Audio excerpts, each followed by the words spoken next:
The polished marble floors of the courthouse clicked under my sensible brown shoes. The sound was too sharp, too loud in the echoing hall, announcing my arrival like a gavel strike I didn't ask for.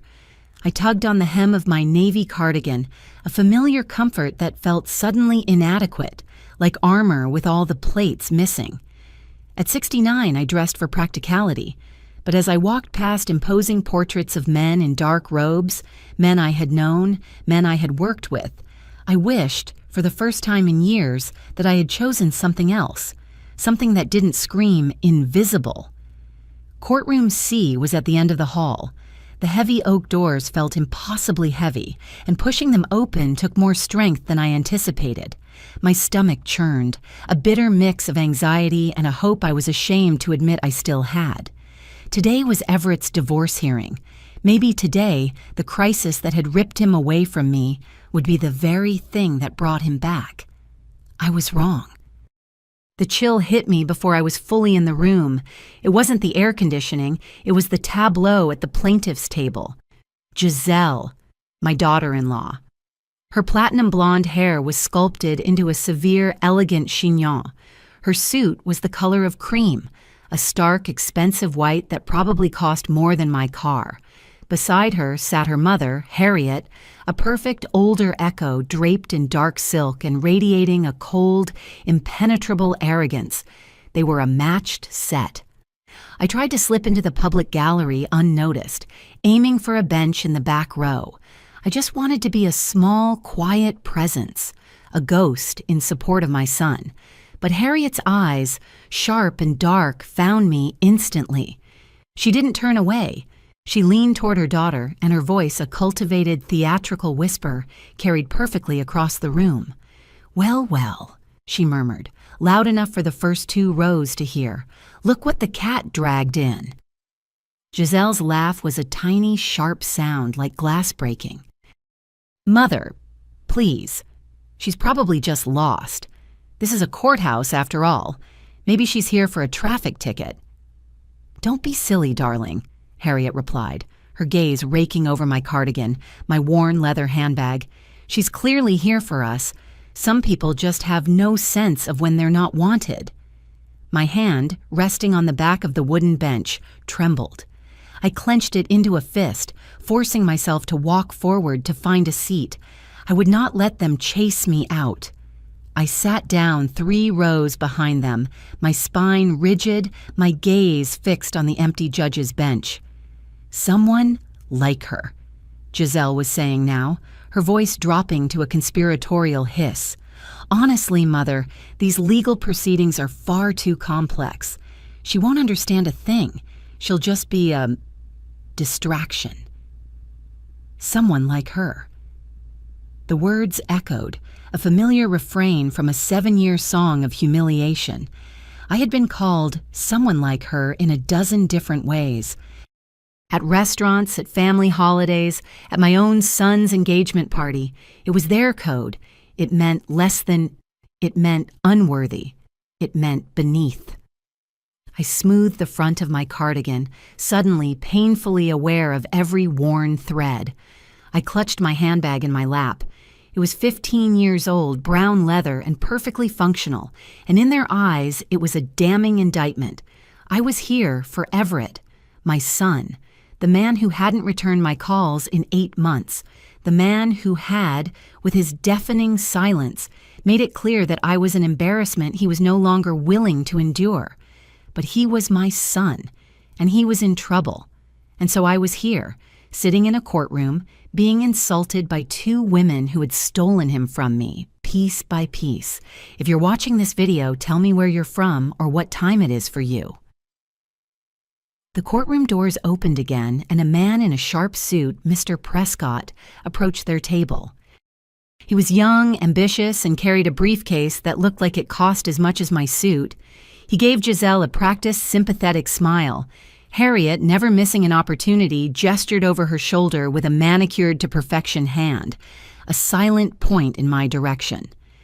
Prescott, Giselle, and Harriet all turned, as one, to stare at me. Prescott's expression shifted. He had the kind of face that was trained to be neutral, but he couldn't hide the flicker of disdain. He was looking at me, but he was seeing what they had told him to see, a problem. "Mrs. Morrison," he said, addressing Giselle by her maiden name, a name she had already reclaimed, though the divorce wasn't final. "I assume that's the mother-in-law you mentioned? The problematic one?" Giselle nodded, her face a mask of practiced sorrow. She even managed to look weary, as if my very presence was a burden she had carried for years. "I'm afraid so, Mr. Prescott," she said, her voice full of regret. "She's never accepted me. She never accepted that Everett and I were building a life together, always interfering, always trying to drag him back down to, well, to her level." My breath hitched. Interfering? I had accepted every canceled dinner, every holiday I was told they were spending, just the two of them, every excuse for why I couldn't see my own grandchildren. I'd bent over backward until my spine felt like it would snap, just to stay out of their way. I had made myself so small I had practically disappeared. How was that interfering? "It's been one of the major strains on our marriage," Giselle concluded, a perfect single tear rolling down her cheek. She didn't wipe it away. She let it sit there, a testament to her suffering. "Well," Mr. Prescott said, adjusting his glasses. He looked back at me, his gaze cold and appraising. "Hopefully she won't cause any disruptions today." These proceedings are complicated enough without family drama. The three of them shared a look of complete unified understanding.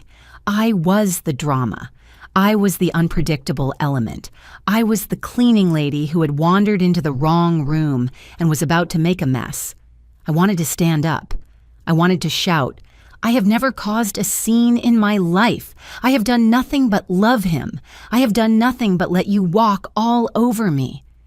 But my voice was gone, trapped in my throat, weighted down by 7 years of being told in 1,000 different ways that I did not matter. Harriet turned in her seat one last time, making a show of looking me up and down.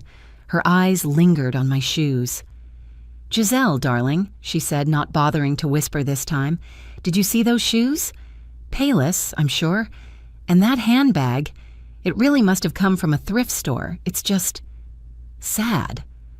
"Mother, keep your voice down," Giselle whispered, but she was smiling.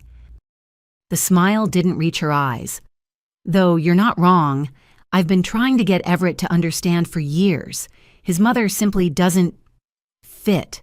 She doesn't fit into our world." "Look at her," Harriet said, her voice dropping to a stage whisper that still managed to fill the room. "She looks like someone's help." The words hit me like physical blows. I didn't flinch. I didn't cry.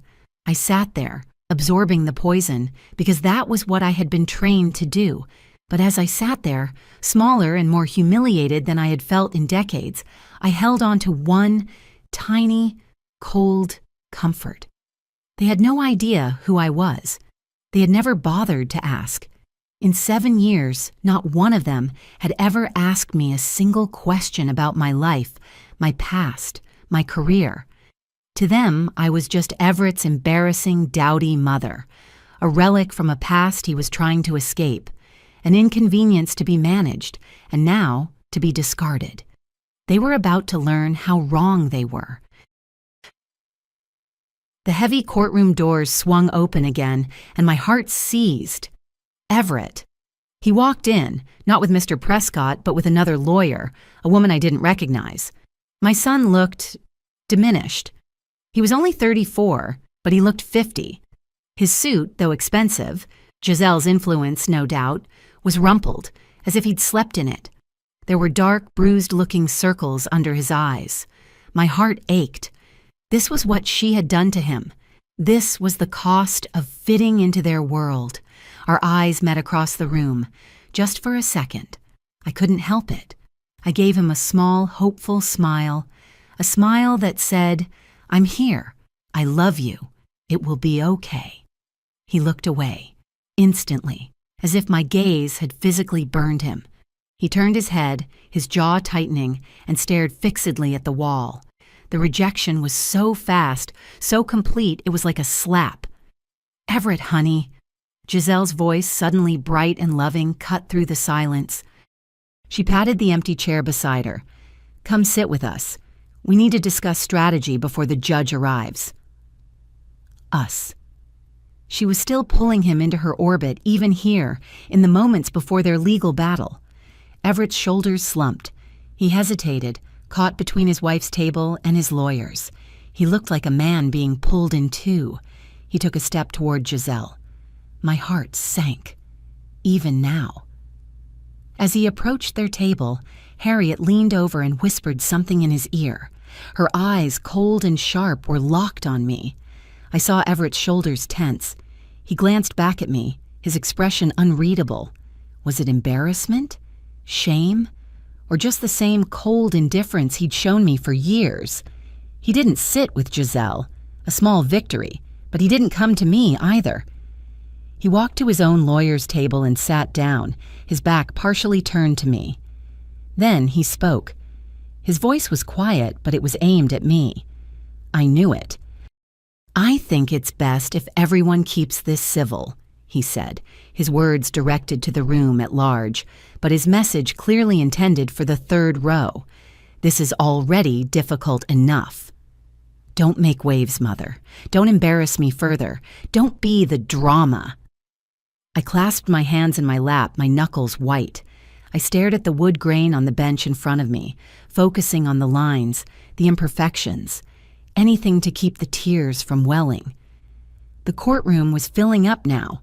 Other people's lives, other people's broken families, other people's pain. But none of it felt as lonely as mine. Mr. Prescott, puffing himself up, shuffled his papers. He cleared his throat, practicing for the judge. "Your Honor," he said to the empty bench, "my client has endured years of harassment from her husband's family, particularly his mother, who has consistently undermined their marriage through manipulation and emotional blackmail." The words were rehearsed, polished, and utterly false. I looked at Giselle, at her perfect, sorrowful face. I looked at Harriet, her expression one of smug vindication. Who would anyone believe? Them, in their expensive suits and their aura of wealth and power? Or me, the cleaning lady, the sad old woman in the thrift store handbag? I realized, completely and utterly alone.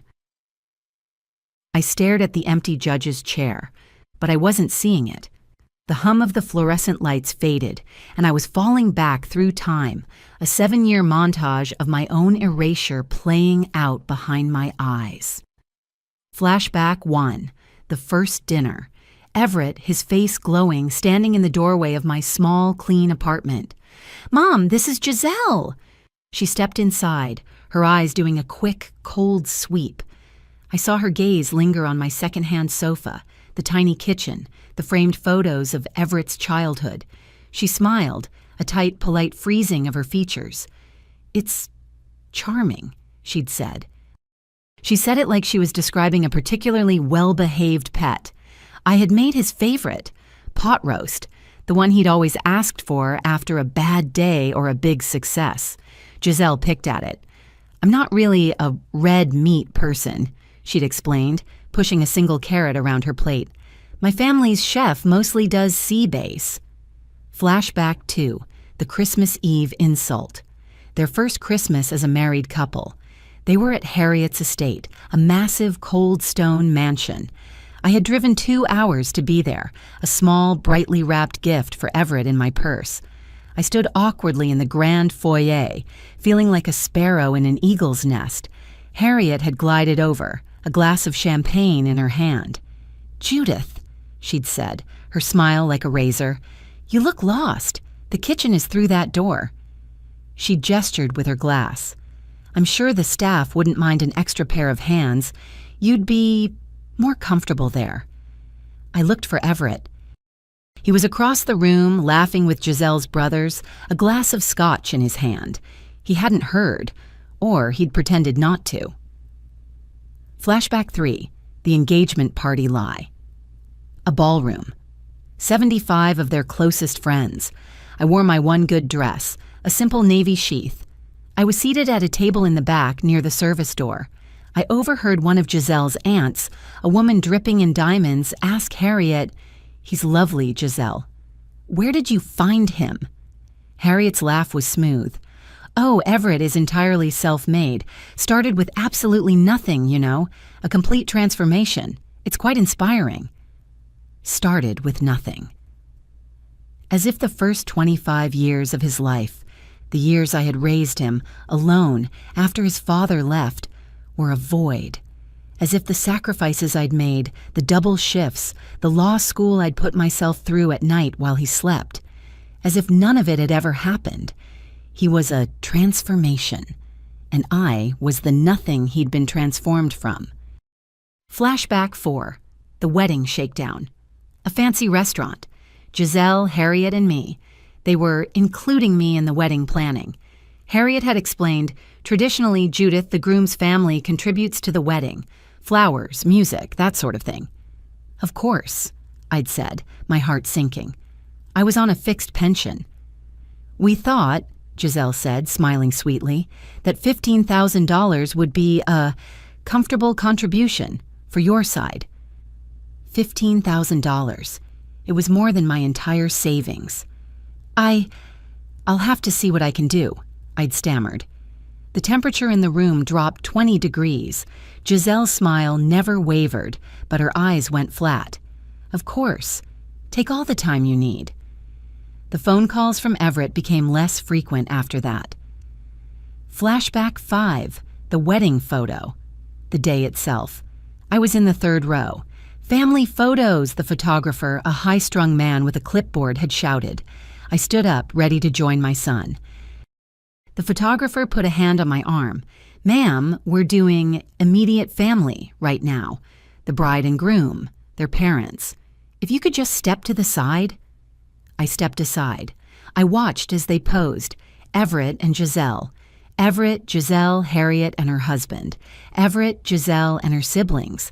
I was not immediate family.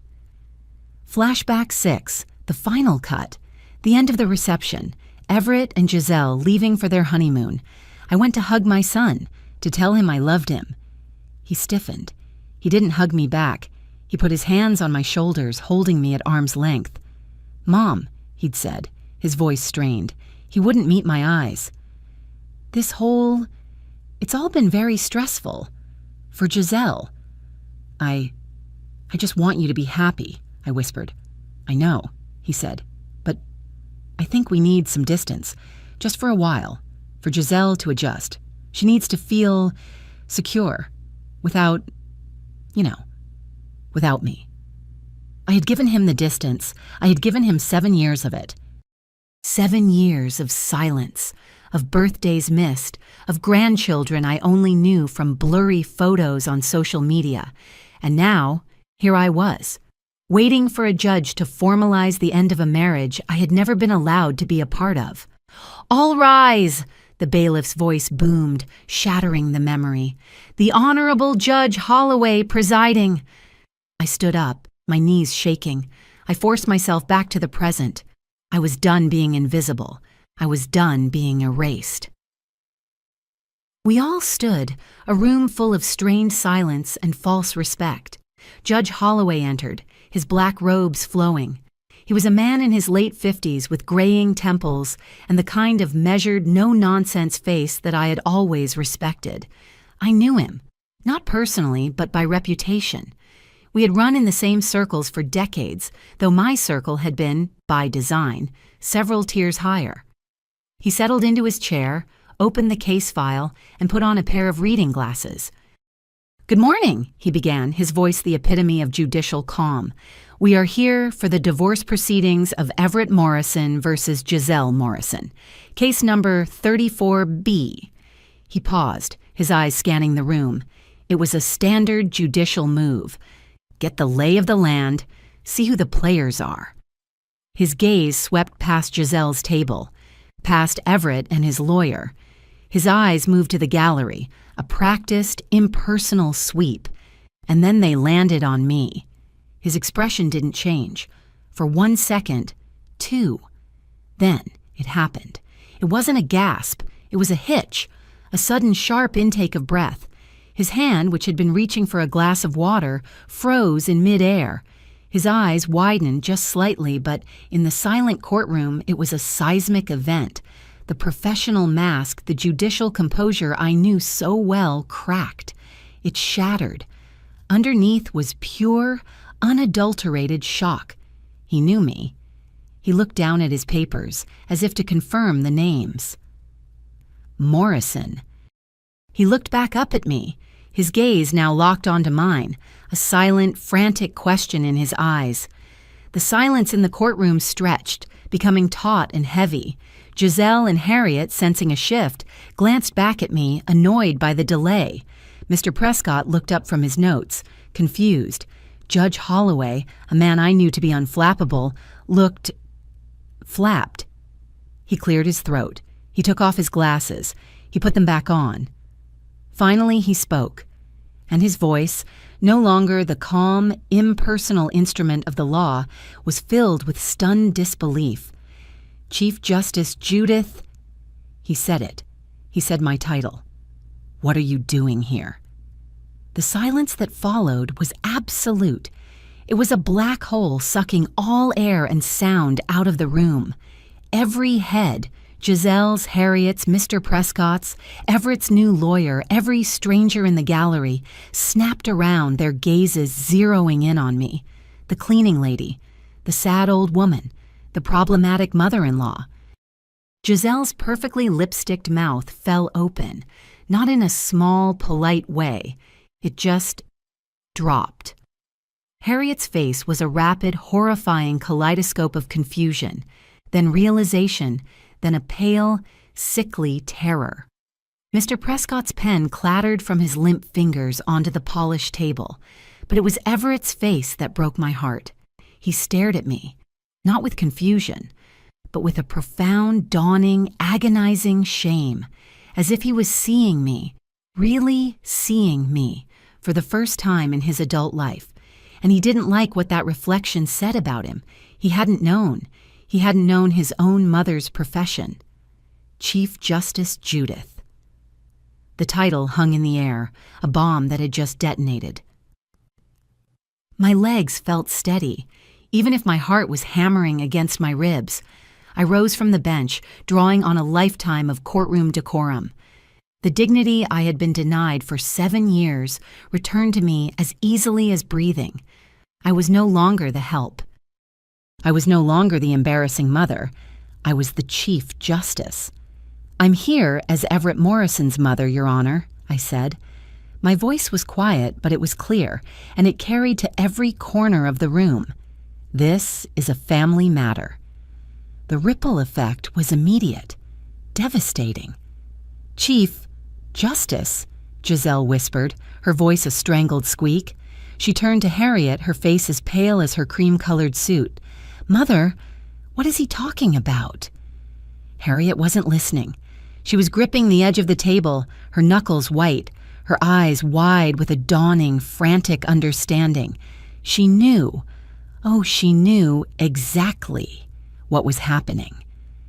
Mr. Prescott was frantically shuffling through his papers, as if the answer to this madness was hidden in his opening statement. He was out of his depth, and he knew it.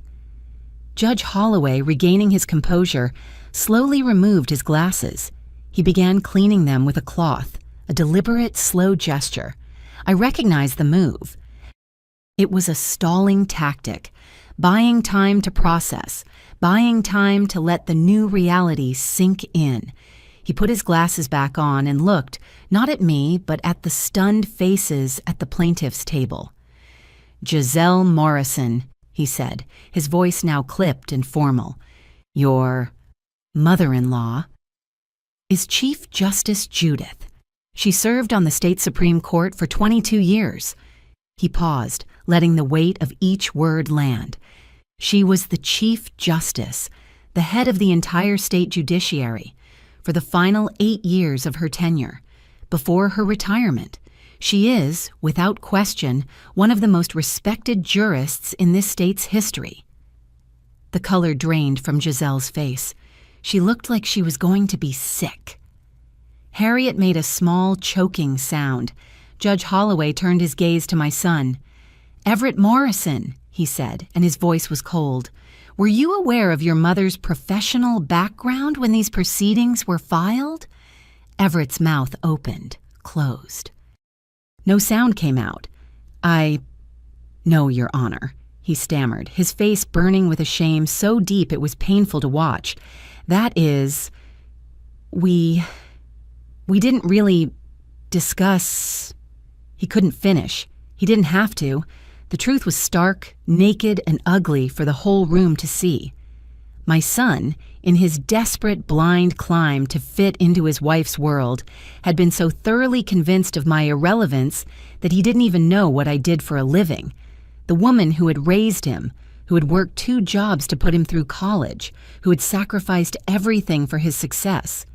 He didn't know who I was. "This changes everything," Harriet was hissing to Giselle, her voice a frantic, panicked whisper. "He knows her. This judge, he respects her. We have to reconsider." "Your Honor," Mr. Prescott said, jumping to his feet. His voice was an octave higher than it had been. I think there has been a serious misunderstanding about the Chief Justice's background." He was scrambling.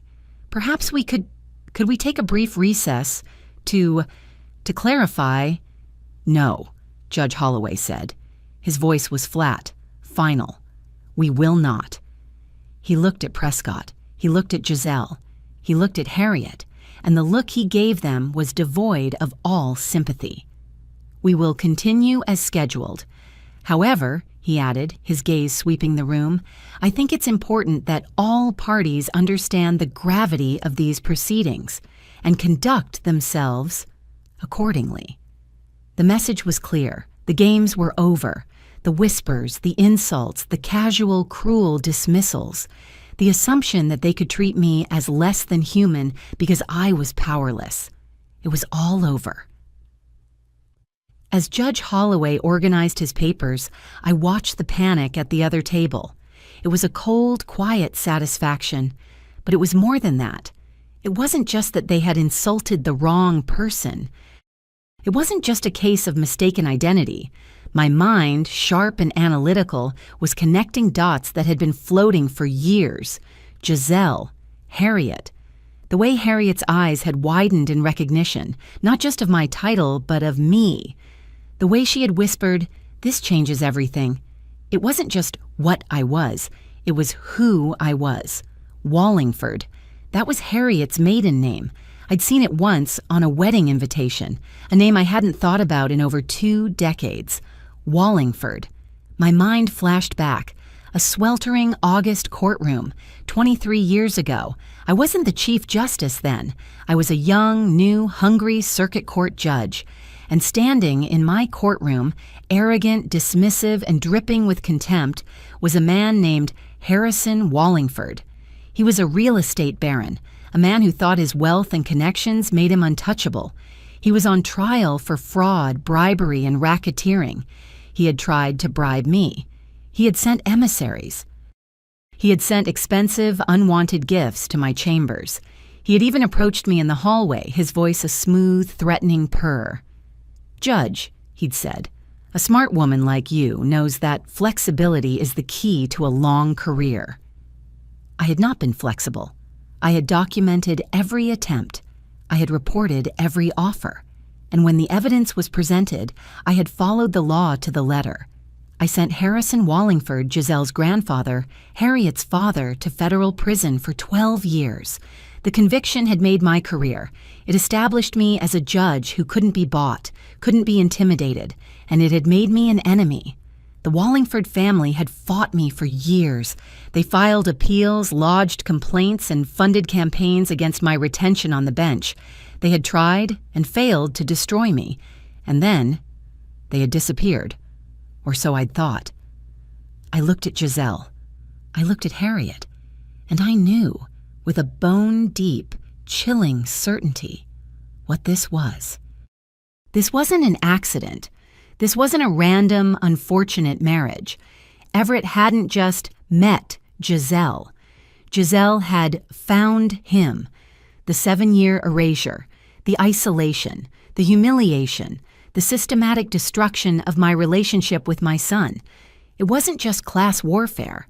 It was revenge, a long, patient, meticulously planned revenge plot. And they had used my own son, my love for him, as their primary weapon. They had been so close. They had me on the ropes. They had me sitting in a courtroom, a broken, dowdy old woman, ready to watch them carve up my son's life and blame me for it. They just hadn't counted on one thing. They hadn't counted on Judge Holloway. They hadn't counted on someone in this room knowing my name. They had made one fatal, arrogant mistake. They had assumed after 7 years of their campaign that I was, in fact, the nothing they had told my son I was. And now, the real trial was about to begin. There was a frantic, whispered conference at the plaintiff's table. Mr. Prescott was talking, his hands gesturing wildly. Harriet was shaking her head, her face pale. Giselle, however, Giselle was different. I saw her spine straighten. I saw the panic in her eyes replaced by something else, a cold, hard fury. She had been caught, humiliated. Her perfect plan had just exploded. And like her grandfather, she wasn't going to surrender. She was going to double down. Mr. Prescott was still talking when Giselle stood up. She physically pushed his arm away. "Your Honor," she said, her voice trembling. But it wasn't with fear. It was with a manufactured, theatrical rage. "Mrs. Morrison," Judge Holloway said, his voice a warning, "please allow your attorney to speak." "No!" Giselle shouted, and the room, which had just quieted, fell silent again. "No, I want to make something clear." She turned, her eyes locking on me. This wasn't for the judge. This was for the gallery.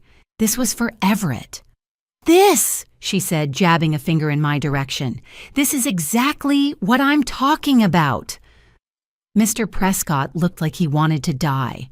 "Giselle, sit down."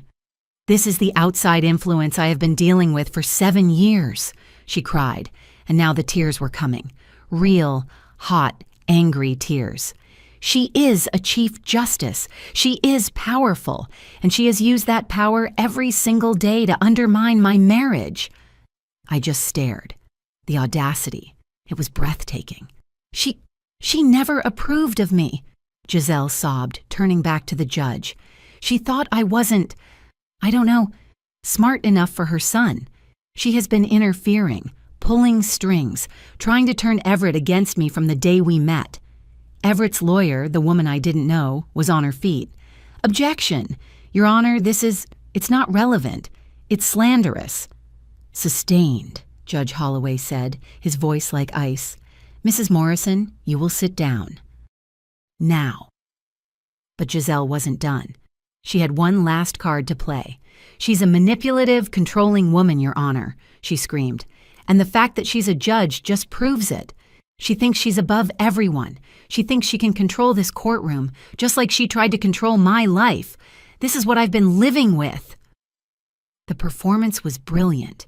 In any other courtroom, with any other judge, it might have worked. She was painting me as the villain, the powerful, overbearing monster-in-law. She was still trying to use my own identity against me. She finally sat down, her shoulders shaking with sobs. Harriet was at her side instantly, rubbing her back, a perfect portrait of a mother comforting her victimized daughter. The room was silent. Everyone was looking at me. They were waiting to see what the monster would do. I stood up. I didn't ask for permission. I didn't wait. I simply rose from the bench, my gaze fixed on Judge Holloway. The room held its collective breath. "Your Honor," I said. My voice was not the quiet, wounded tone of a mother. It was not the angry shout of an interfering woman. It was the calm, measured, authoritative voice of the Chief Justice. "I request permission to address the court." Judge Holloway hesitated. His eyes met mine. This was irregular, highly. "Chief Justice, he said, his voice cautious. You are not a party to these proceedings. I am now, I said, my voice unwavering. My character has been directly, publicly, and falsely impugned. Mrs. Morrison has accused me of using my position to interfere and manipulate. Those are legal terms, Your Honor. They are accusations of impropriety. I let that hang in the air. I had just given him the legal justification he needed. I believe, I continued, that I have a right to respond to those accusations. Giselle's head snapped up, her eyes wide with panic. This wasn't part of her plan. Mr. Prescott was shaking his head, a tiny, frantic, "No, no, no." Judge Holloway looked at me for a long, long moment. He knew the rules, but he also knew me. "Very well," he said, his voice grave. "You may address the court, but please, keep your remarks brief and relevant." "Thank you, Your Honor." I stepped out of the gallery. I walked through the small wooden gate that separated the public from the court. I stood on the polished floor in the center of the room, and I turned, not to the judge, but to the people, and I began. "Mrs. Morrison claims I interfered," I said, my voice calm, almost conversational. "She claims I was a disruptive influence. She claims I never accepted her." I paused, letting the accusations settle. "The truth," I said, "is the exact opposite." And I laid it out, not with emotion, not with tears. I laid it out like a legal brief, fact by fact. For 7 years, I have watched my daughter-in-law systematically and with surgical precision exclude me from my son's life. Fact, I have been uninvited from family gatherings, including Christmases and my own grandchildren's birthdays, after initially being invited. Fact, I was told at my son's wedding to step out of the immediate family photographs. Fact, I have been subjected to a 7-year campaign of casual public humiliation regarding my appearance, my income, and my home. I turned my gaze to Everett. His face was ashen. He was living every moment with me. Fact, as of today, I have not seen my grandchildren in 18 months. I have received exactly 3 phone calls from my son in the past 2 years, all of which were initiated by me and lasted less than 2 minutes. I turned back to the judge. "Your Honor, these are not the actions of a woman who is interfering. These are the actions of a woman who has been systematically and cruelly erased." The courtroom was deafeningly silent. "But," I said, my voice dropping, "that is not the most important thing I need to say." I turned my gaze to Harriet. Her face was a mask of pure terror. She knew what was coming. "Mrs. Morrison's behavior was not random," I said, my voice like steel. "It was not a simple case of family friction. It was, in fact, retaliation." I let that word land. 23 years ago, in my capacity as a circuit court judge, I presided over the criminal trial of Harrison Wallingford. I pointed directly at Harriet, her father. Then I pointed at Giselle, her grandfather. He was on trial for multiple counts of fraud, bribery, and racketeering. He attempted to bribe me. When that failed, he attempted to intimidate me. And when that failed, I sentenced him to 12 years in federal prison. The courtroom exploded. Reporters in the back were scrambling. Lawyers were whispering. A collective gasp, a shockwave, hit the room. Giselle was on her feet. "Lies! That's not—" "Order!" Judge Holloway roared, slamming his gavel. "Order in the court!" I waited. I let the chaos settle. And when all eyes were back on me, I delivered the final killing blow. "The Wallingford family," I said, my voice cutting through the silence, "spent the next decade trying to destroy my career. When they failed in public, they decided to try in private. This marriage was not a union. It was an infiltration. It was a 7-year revenge plot to destroy my family, just as they thought I had destroyed theirs." I looked at my son. Everett was staring at me, his face a mask of dawning, uncomprehending horror. He finally understood. Judge Holloway was staring at me, his face pale. "Chief Justice." "Your Honor," I said. "I am done." "Order!" Holloway slammed his gavel again. "This court is in recess for 1 hour. 1 hour." The courtroom doors burst open as people scrambled for the exits. Reporters, lawyers, stunned onlookers. It was chaos. I stood where I was, letting the tide of humanity flow around me. I felt calm. The poison was out. "Mom?" I turned. Everett was standing behind me, his face white, his eyes wide. He looked like the little boy who'd just been told there was a monster under his bed. "Mom, is that true?" he whispered. "Giselle's grandfather. You—" "Yes, Everett," I said. My voice was not unkind, but it was not soft. Every word. But she never said she knew? The whole time she knew who you were. "Oh, yes," I said. "She and her mother. They knew exactly who I was. That was the entire point." My God," he stammered, running a hand through his hair. "All this time, every time she said you, it was a lie. She was using me to hurt you." The realization was hitting him, blow by blow. "Yes," I said. I'm so sorry, Mom," he choked out, his eyes filling with tears. "I had no idea. You had no idea," I cut him off, the coldness creeping into my voice, "because you never bothered to ask. You never asked about my life, my career, my past. You were so busy being ashamed of me, so desperate to fit into their world, you erased me before they ever had to." The truth landed between us, hard and ugly. He flinched, as if I'd slapped him. "Chief Justice?" A sharp professional voice cut through our private hell. I turned. It was Everett's lawyer, the woman I didn't know. She was in her 40s, with a sharp haircut and even sharper eyes. She was looking at me, not Everett. She had completely ignored her own client. "I'm Sandra Croft," she said, extending a hand. Her grip was firm. "I've been representing your son for 6 months." "Miss Croft," I said, nodding. "I need to talk to you, alone." She glanced at Everett. "Everett, go get a coffee. Do not talk to anyone, especially not your wife." Everett, looking lost, just nodded and shuffled away. The moment he was out of earshot, Miss Croft's demeanor changed. She became a co-conspirator. "Chief Justice," she said, her voice low and fast, "I've suspected for months that Giselle was dirty." My eyebrows went up.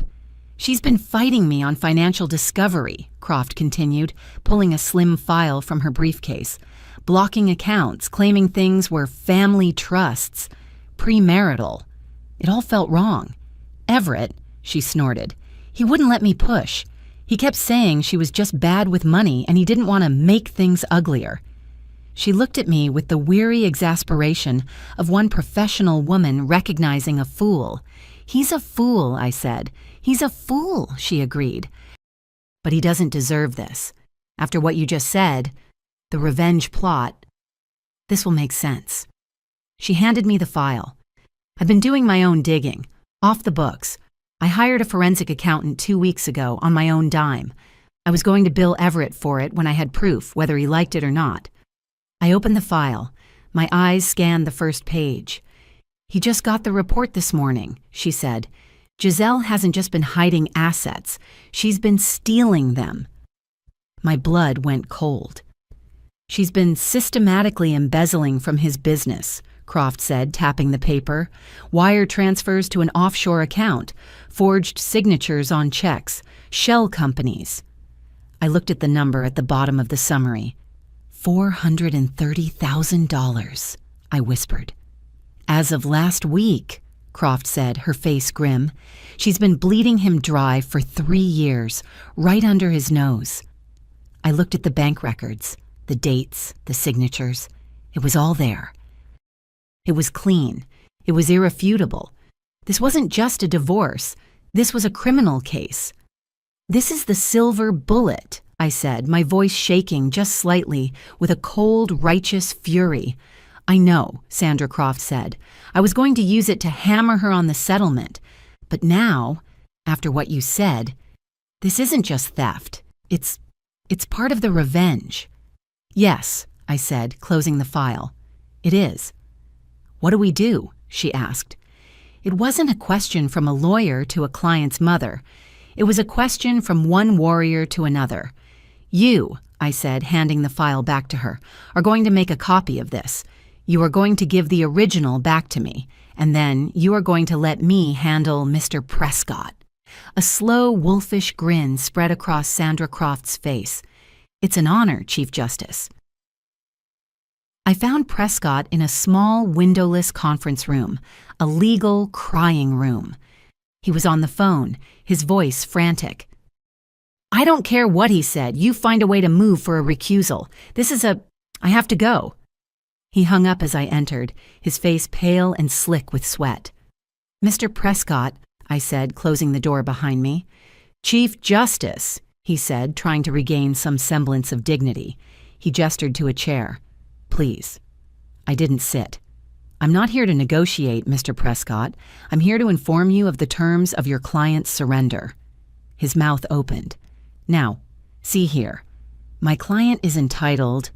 Your client, I said, my voice quiet, is a felon. I placed Sandra Croft's file on the table between us. I let him read the cover sheet. Forensic Accounting Analysis, G. Morrison. His eyes widened. What is this? We've provided all financial... You provided what you wanted us to see, I said. This is what was hidden. $430,000, embezzled, stolen from my son's business. He went white. He physically stumbled back into a chair. That's a very serious accusation. It's not an accusation, I said. It's a fact, documented, bank records, wire transfers, forged signatures. It's all in there. He just stared at the file, speechless. I decided it was time to crush him completely, to leave no room for doubt. And, I said, reaching into my handbag, there's the matter of motive. I pulled out my phone. You see, I said, 2 years ago I was invited to my grandson's birthday party, and then, an hour before, I was uninvited by Giselle. The children are sick, she said. I hit play. My phone speaker filled the small, silent room. It was Giselle's voice, clear as a bell, full of that same cruel laughter. Mother, you don't understand, her voice said. This isn't just about the money. This is about making that bitch pay for what she did to grandfather. Prescott's head snapped up, his eyes wide with horror. Elliot is so pathetic, the recording continued, so desperate for approval, he'll do anything I ask. I've got him cutting his mother out completely, and she doesn't even know why. Then Harriet's voice. Darling, you're being too obvious. If she figures out who we are... She won't, Giselle's voice again. She's too proud. And even if she does, what can she do? Everett chose me. He chose our family. She's already lost. I hit stop. The silence in the room was absolute. Prescott looked like he had seen a ghost. He was defeated, utterly. And then... He smiled. It was a small, weak, desperate smile, but it was a smile. I was hoping you'd play that, he whispered. My blood ran cold. What? You knew. We suspected you had something, he said, his voice gaining a tiny bit of strength. Giselle, she saw you, in the parking lot, that night. She saw your car. He reached into his own briefcase, his hands trembling, and pulled out a single document. He slid it across the table. It was a draft of a civil suit. Giselle Morrison vs. Judith Morrison.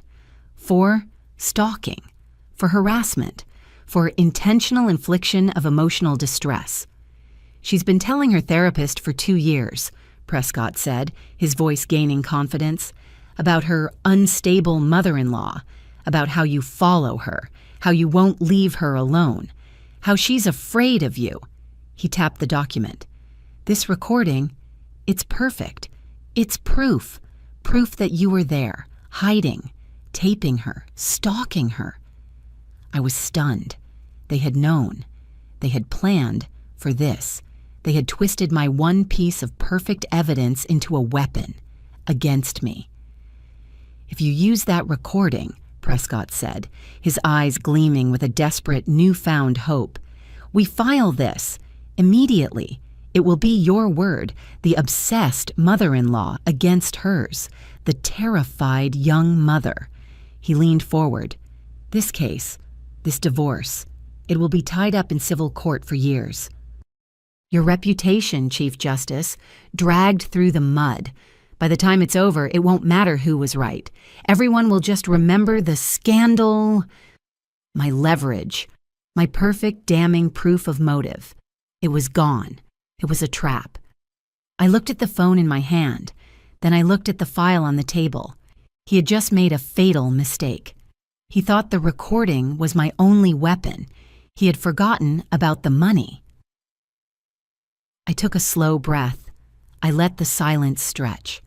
Prescott was watching me, his chest puffed up, believing he had won, believing he had cornered me. I smiled. "You're right," I said. Prescott blinked. I am?" "It's a messy recording," I said, clicking off my phone and sliding it back into my handbag. "Messy, complicated. He said, she said." "You're absolutely right. Let's forget all about it."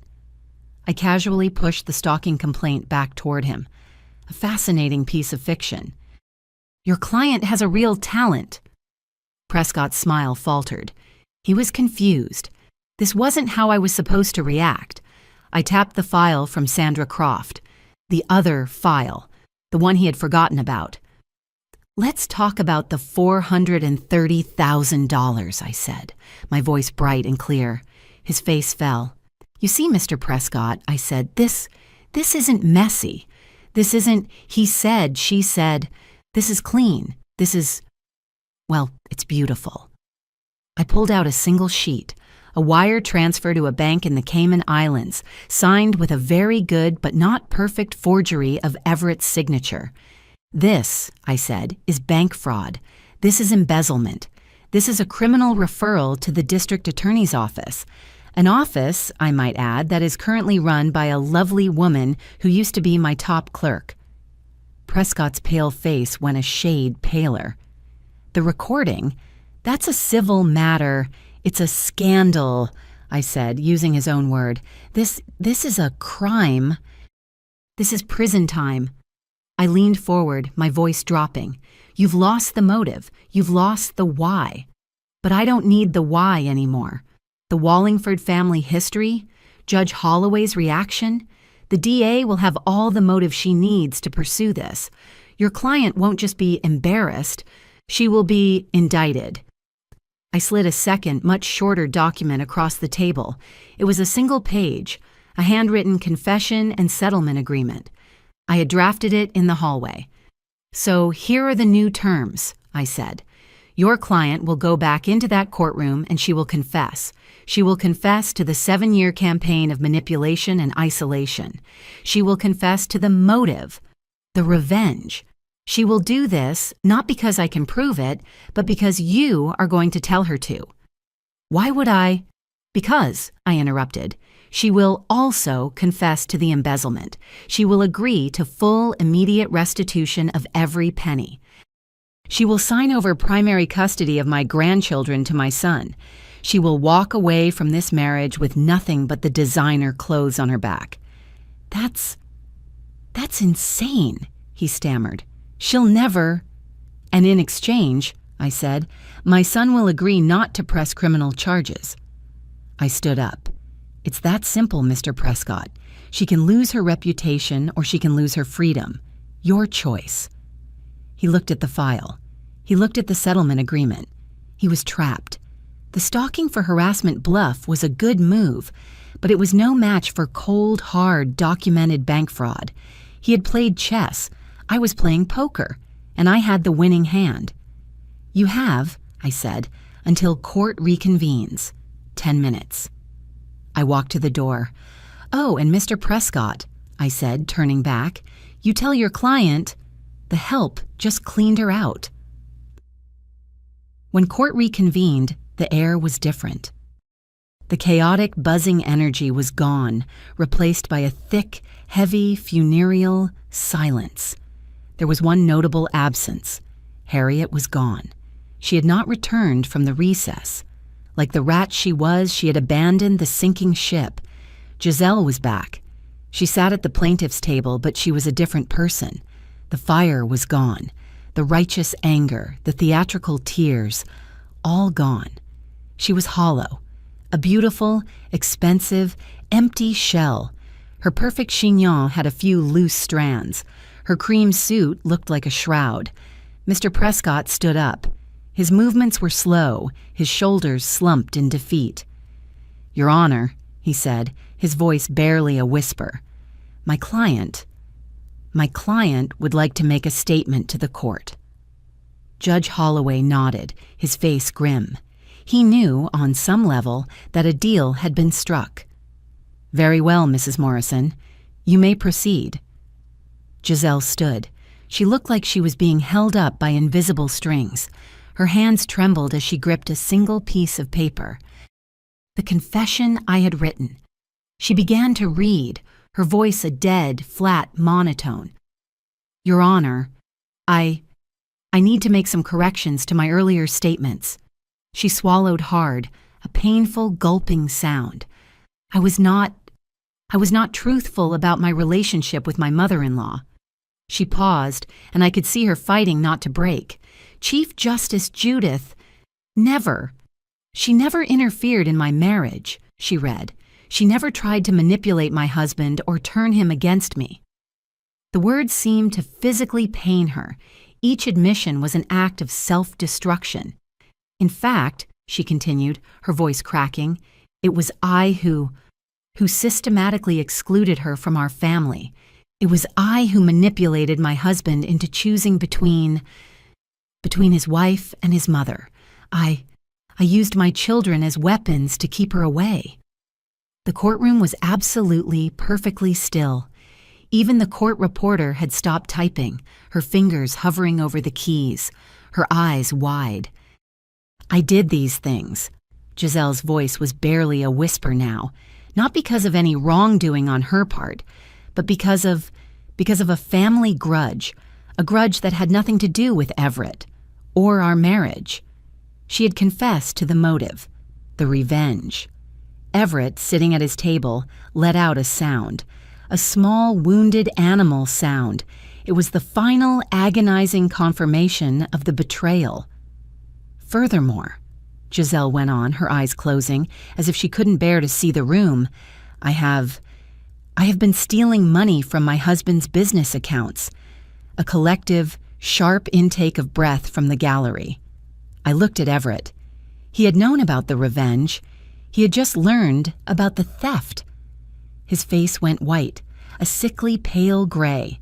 He looked stunned, as if he'd been shot and hadn't yet felt the pain. "Over the past 3 years," Giselle read, "I have taken approximately $430,000. Without his knowledge or consent." Everett's hands clenched into white-knuckled fists on the table. The betrayal was complete. I am prepared to make full restitution," Giselle finished, "and to accept whatever legal consequences may result from my actions." She folded the paper, and for the first time she looked at me. Her eyes were dead. All the fight, the arrogance, the hate, it was all gone. There was nothing left. "Chief Justice Judith," she said, her voice breaking, I know I don't deserve your forgiveness, but I want you to know I understand what I took from you, and I'm sorry." She collapsed into her chair, her face in her hands, and finally the sobs came. Not theatrical, not for show, but the broken, ugly sobs of a woman who had just lost everything. Judge Holloway stared at the woman sobbing at the plaintiff's table. His face was a mask of cold, judicial fury. "Mrs. Morrison," he said, his voice cutting through her sobs, Do you understand that your statement constitutes a full admission of criminal conduct? Giselle nodded, her face still in her hands. Yes, Your Honor. And you are making this statement voluntarily with full knowledge of the potential consequences? Yes, Your Honor. Judge Holloway looked at Mr. Prescott. And you, Mr. Prescott, have advised your client of her rights? Prescott looked ill. Yes, Your Honor, I have. Very well. Judge Holloway picked up the settlement agreement that had been filed during the recess. Based on these extraordinary admissions and the evidence of financial malfeasance presented, this court finds as follows. He looked at Giselle. All marital assets will be immediately frozen. The family home will be sold. The proceeds from that sale will be used first to make full restitution of the $430,000 to Mr. Morrison's business accounts. It was a devastating blow. The house was their biggest asset. Mrs. Morrison, he continued, you will retain your personal belongings and your vehicle. Given the evidence of criminal fraud, you will receive no alimony. You will walk away from this marriage with exactly what you brought into it, which was nothing. As to the minor children, Judge Holloway's voice softened for a moment. Custody will be granted to Mr. Everett Morrison. He will be the primary guardian. Giselle's head snapped up, a new, fresh horror on her face. No, please, not my... You will have supervised visitation, Mrs. Morrison, Judge Holloway said, his voice like granite, pending a full psychiatric evaluation. This court will not place children in the care of a woman who is admitted to using them as weapons in a revenge plot. It was over. It was a total, complete annihilation. As the judge concluded the proceedings and the courtroom began to empty, I remained seated. I watched Giselle, a ghost in a cream-colored suit, gather her things. Prescott was already on his phone, no doubt calling a criminal defense attorney. She was no longer my problem. I felt a presence beside me. Everett.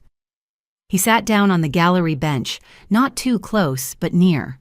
He stared at the empty judge's chair. The money, he said, his voice hoarse. You knew about the money? Yes, I said. And the recording? The revenge? How long? I've suspected for years, I said, turning to look at my son. I've known for certain about 6 months. His face crumpled.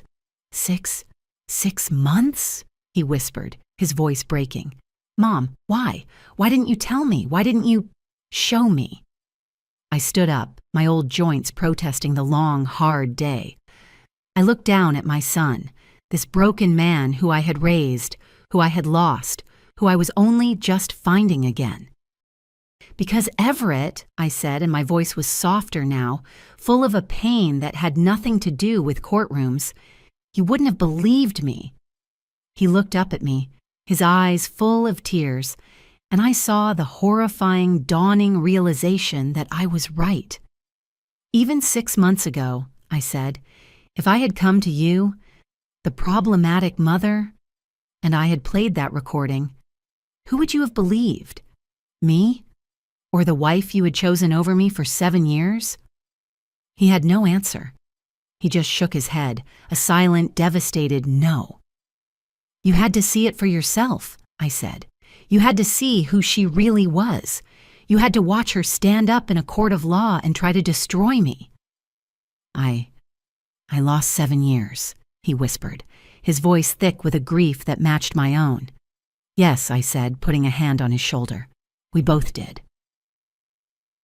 We stood there for a long time in the emptying courtroom. The reporters were gone. The lawyers were gone. It was just us and the ghosts of the last 7 years. Everett finally looked up at me. The confident, arrogant man who had walked in that morning was gone. In his place was my son, lost, ashamed, and for the first time, seeing me clearly. I was never ashamed of you, Mom, he whispered, his voice raw. I think I was ashamed of me, ashamed that I wasn't enough, that I came from nothing. I was not nothing, I said, my voice sharp, and neither were you. I know, he said, the tears coming freely now. God, I know that now. He swiped at his face, angry at his own weakness. I wanted to fit in. I wanted to belong to what they had. All that power, that confidence. It felt important. And what I gave you, I said, the old wound reopening. A mother who worked her fingers to the bone, who put herself through law school at night, who sacrificed everything so you would have opportunities she never did. That wasn't enough? No, he said, shaking his head. No, I was a fool. I was a blind, weak, stupid fool. He was. But he was my fool. I reached out, and for the first time in what felt like a lifetime, I touched his face. I put my hand on his cheek. He leaned into it, closing his eyes, a single hot tear rolling onto my hand. Oh, Mom, he choked out. What do we do now? How can we? The question hung in the air. How do we fix this? I thought about it. I thought about the 7 years of lost birthdays, the missed first steps, the holidays spent alone, staring at a phone that never rang, the humiliation, the erasure. It couldn't be undone, not with a single dramatic courtroom confession. We start over, I said, my voice firm. He opened his eyes. Slowly, I continued, carefully, with honesty this time. No more games, no more lies. I'd like that, he whispered. So would I said. As we walked out of the courthouse together, the afternoon sun hit me. I had to squint. It felt like I had been in the dark for a very, very long time. Across the plaza, I caught a glimpse of Giselle. She was standing alone by her expensive car. Her family, Harriet, Mr. Prescott, all of it, was gone. They had abandoned her, just as they had abandoned her grandfather, just as their kind always does when the money and the power run out. She looked small, pathetic. For a moment, a fleeting, tiny moment, I felt something like pity. She was a product of the Wallingford family pathology, raised on a diet of arrogance and revenge. In many ways, she was as much a victim as I was. But pity, I reminded myself, was not forgiveness, and understanding was not accountability. She had made her choices, and I had made mine. Everett put his hand on the small of my back, a small, hesitant gesture. Can I take you home, Mom? Yes, Everett, I said. You can. 3 months later, the smell of pot roast filled my small kitchen. It was an aroma of forgiveness, an aroma of home. I heard the front door open, my key, the one I had given him a month ago. Grandma Judith!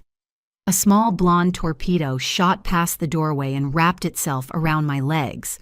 Whoa! I laughed, bracing myself on the counter.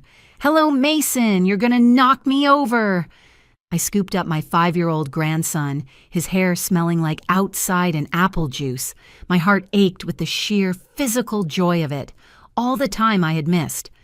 We saw a fire truck, he announced, his face an inch from mine. A real one. Did you now? I said, kissing his noisy, sticky cheek.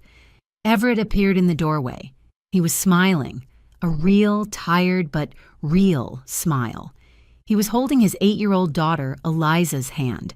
She was still shy, still processing. Her world had been turned upside down. She was warming up, but it was slow. A new drawing taped to my fridge every week, a shy hug. Good night. Something smells good, Everett said. He looked better. The dark circles were fading. He looked like himself. Pot roast, I said. My favorite, he said, his voice quiet. I remember. These dinners were our new beginning. Twice a week, awkward at first, full of careful conversations and unspoken apologies. But they were real. We were learning. He was learning to see me, Not as an embarrassment or a problem, but as his mother, as Judith, a person with a life, a history, a strength he was only just beginning to understand. And I was learning to trust, learning to believe that his presence here wasn't temporary, that his love wasn't conditional on my fitting into his world. I was learning that this was the world, my kitchen, my grandchildren, my son. Giselle had taken the plea deal, probation, 2 years with restitution payments she would be making for the rest of her life. She was working, I'd heard, as a receptionist, living in a small apartment. She saw the children on Saturdays, supervised. Harriet, true to form, had suffered a stroke the day after the trial. The stress, apparently, the Wallingford empire built on fraud and intimidation, was over. It hadn't died in a blaze of glory. It had simply crumbled, revealed for the hollow, rotten thing it was. "Okay, monsters," Everett said, setting Eliza down. "Go wash your hands. Grandma's table needs setting." I watched them go, Mason pulling Eliza by the hand, showing her where the forks went. My victory. It wasn't in that courtroom. It wasn't in Giselle's downfall or Harriet's ruin. It was here, in the clatter of silverware, in my grandson's high-pitched, joyous laugh, in my granddaughter's shy, slow-blooming smile. For 23 years, I had carried the weight of Harrison Wallingford's hatred. For 7 years, I had absorbed his family's cruel, calculated revenge. I had been patient. I had been silent. I had been erased. But in the end, the truth was enough. Everett came and stood beside me at the stove, looking into the pot. "Thank you," he said quietly, not looking at me, for this, for bringing us back." I turned off the heat and put the lid on the pot. I reached out and squeezed his hand. "Oh, Everett," I said, a smile tugging at my lips. "We were never apart. We were just waiting for the right moment to find each other again." He squeezed my hand back. The long game was over. We had won. If this story resonated with you, leave a like and consider subscribing. You can also drop any comment below, even just one word. Maybe tell me where you're watching from, or what time it is right now. Sometimes one word is enough to say you were here,